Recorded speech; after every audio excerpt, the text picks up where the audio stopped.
नमस्कार दोस्तों, आज विश्व की दो सबसे खतरनाक टीमें भारत और न्यूजीलैंड के बीच राजकोट के भव्य निरंजन शाह क्रिकेट स्टेडियम में साल 2026 की वनडे सीरीज का दूसरा और ऐतिहासिक मुकाबला खेला गया, जिसने अपनी अविश्वसनीय पटकथा और रोंगटे खड़े कर देने वाले अंत से पूरे क्रिकेट जगत को हैरत में डाल दिया। राजकोट के सौराष्ट्र क्रिकेट एसोसिएशन यानी निरंजन शाह स्टेडियम की उस सपाट और बल्लेबाजों के लिए स्वर्ग मानी जाने वाली पिच पर भारत और न्यूजीलैंड के बीच साल 2026 की वनडे सीरीज का दूसरा महामुकाबला खेला गया, जिसने रणों की सुनामी और भारतीय दिग्गजों की जादुई बल्लेबाजी से पूरे क्रिकेट जगत को मंत्रमुग्ध कर दिया। इस हाई स्कोरिंग मैच की शुरुआत तब हुई जब न्यूजीलैंड के कप्तान माइकल ब्रेसवेल ने टॉस जीतकर राजकोट की इस बेजान पिच पर पहले बल्लेबाजी करने का साहसी फैसला लिया। राजकोट के निरंजन शाह स्टेडियम की उस सपाट और मखमली आउटफील्ड वाली पिच पर जब न्यूजीलैंड की टीम टॉस जीतकर पहले बल्लेबाजी करने उतरी तो उनके सलामी बल्लेबाजों ने भारतीय तेज गेंदबाजों के खिलाफ एक ऐसा प्रचंड और विनाशकारी आक्रमण शुरू किया जिसने राजकोट के दर्शकों को हैरान कर दिया। न्यूजीलैंड के सलामी बल्लेबाजों डेविन कॉनवे और हेनरी निकोल्स ने भारतीय मुख्य तेज गेंदबाजों मोहम्मद सिराज और प्रसिद्ध कृष्णा की शुरुआती गति और उछाल का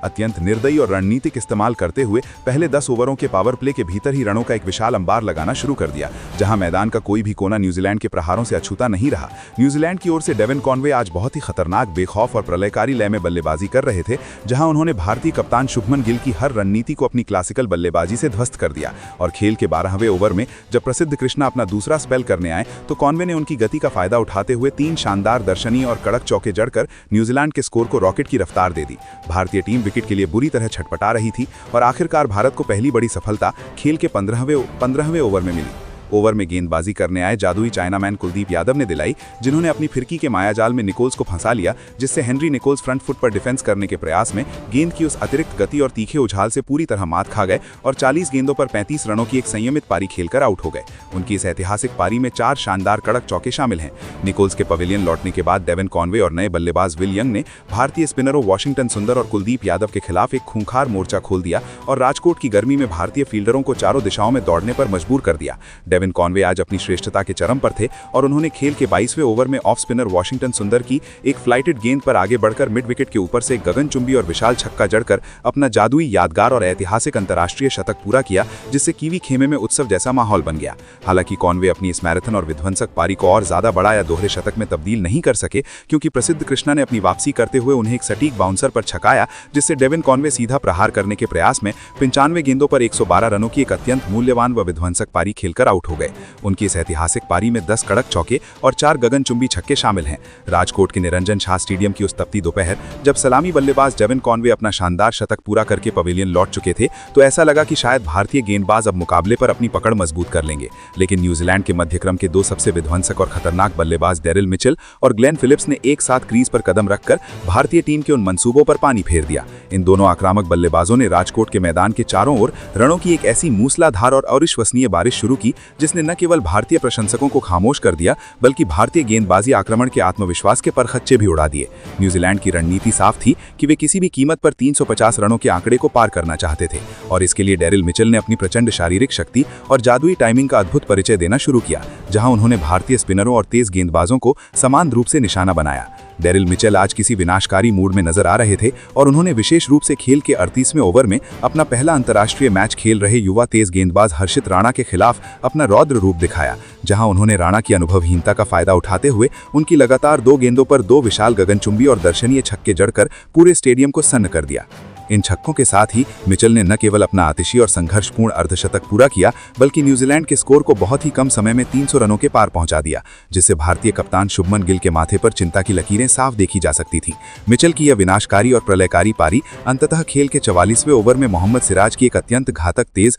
और आग उगलती हुई सटीक बाउंसर पर समाप्त हुई, जिसे खेलने में वे पूरी तरह से असमर्थ और बेबस नजर आए, जिससे डेरिल मिचेल पुल शॉट खेलने के प्रयास में गेंद की उस अतिरिक्त गति और तीखे उछाल से पूरी तरह मात खा गए और 55 गेंदों पर 72 रनों की एक अत्यंत मूल्यवान व विध्वंसक पारी खेलकर आउट हो गए। उनकी इस ऐतिहासिक पारी में 10 कड़क चौके और 4 गगनचुंबी छक्के शामिल हैं। मिचेल के आउट होने के बाद भी भारत को कोई राहत नहीं मिली, क्योंकि अब ग्लेन फिलिप्स ने अपना भयानक रौद्र रूप धारण कर लिया था और पारी के अंतिम डेथ ओवरों में उन्होंने भारतीय गेंदबाजों की जमकर धज्जियां उड़ाते हुए न्यूजीलैंड के स्कोर को एक ऐसी अभेद्य और जादुई ऊंचाई तक पहुंचा दिया, जहां से भारतीय प्रशंसकों के लिए जीत की कल्पना करना भी किसी डरावने सपने जैसा प्रतीत हो रहा था। फिलिप्स ने मैदान के उन कोनों में शॉट लगाए जहां फील्डर तैनात करना नामुमकिन था और उनकी इस तूफानी बल्लेबाजी ने भारतीय गेंदबाजों की सारी सटीक योजनाओं को तहस नहस कर दिया। न्यूजीलैंड की टीम ने निर्धारित 50 ओवरों के उस थका देने वाले भीषण और हाई स्कोरिंग खेल के बाद 5 विकेट के नुकसान पर 358 रनों का एक अत्यंत विशाल, ऐतिहासिक और रूह कपा देने वाला स्कोर बोर्ड पर टांग दिया, जिसने पूरे राजकोट स्टेडियम को पूरी तरह से स्तब्ध और खामोश कर दिया। ग्लेन फिलिप्स ने अपनी इस अविश्वसनीय और विस्फोटक बल्लेबाजी का मुजाहिरा पेश करते हुए मात्र 42 गेंदों पर 65 रनों की बिजली जैसी तेज पारी खेली और वे अंत तक नाबाद रहकर भारतीय गेंदबाजों के लिए एक पहेली बने रहे। जबकि उनके साथ क्रीज के दूसरे छोर पर कीवी कप्तान माइकल ब्रेसवेल ने अंतिम पलों में कुछ अत्यंत कड़क और दर्शनीय प्रहार किए, जिससे वे 12 रनों पर नाबाद रहे। ब्रेसवेल और फिलिप्स की इस जुझारू जोड़ी ने न्यूजीलैंड को एक ऐसे मजबूत मनोवैज्ञानिक स्कोर तक पहुंचा दिया जहां से भारतीय बल्लेबाजों के लिए इस सीरीज में वापसी करना या इस लक्ष्य का पीछा करना किसी हिमालय की चोटी पर चढ़ने जैसी एक बहुत बड़ी और लगभग नामुमकिन चुनौती बन चुकी थी। अब राजकोट की इस सपाट पिच पर सारा दारोमदार रोहित शर्मा और विराट कोहली के अनुभवों पर था कि क्या वे इस ऐतिहासिक रन चेस को अंजाम दे पाएंगे या न्यूजीलैंड की ये प्रलयकारी बल्लेबाजी आज भारी पड़ेगी। राजकोट के निरंजन शाह स्टेडियम की दुधिया रोशनी में जब भारतीय टीम 359 रनों के इस हिमालय जैसे विशाल और रूह कपा देने वाले लक्ष्य का पीछा करने मैदान पर उतरी तो पूरे सौराष्ट्र के प्रशंसकों की धड़कनें तेज थीं। लेकिन हिटमैन रोहित शर्मा और कप्तान शुभमन गिल ने न्यूजीलैंड के तेज गेंदबाजों का मनोबल पहले ही ओवर से किसी विध्वंसक चक्रवात की तरह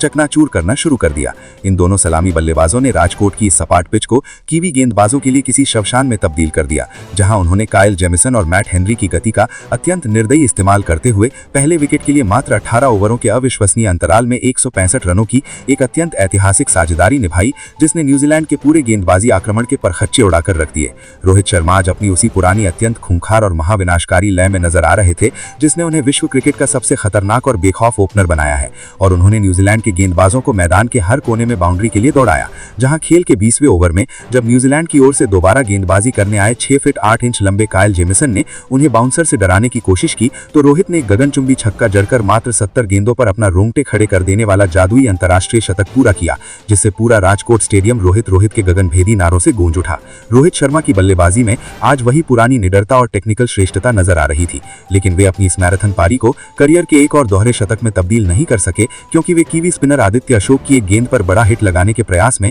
अपना संतुलन खो बैठे, जिससे रोहित शर्मा लॉन्ग ऑन पर कैच थमाकर 85 गेंदों पर 120 रनों की एक ऐतिहासिक और प्रलयकारी पारी खेलकर आउट हो गए।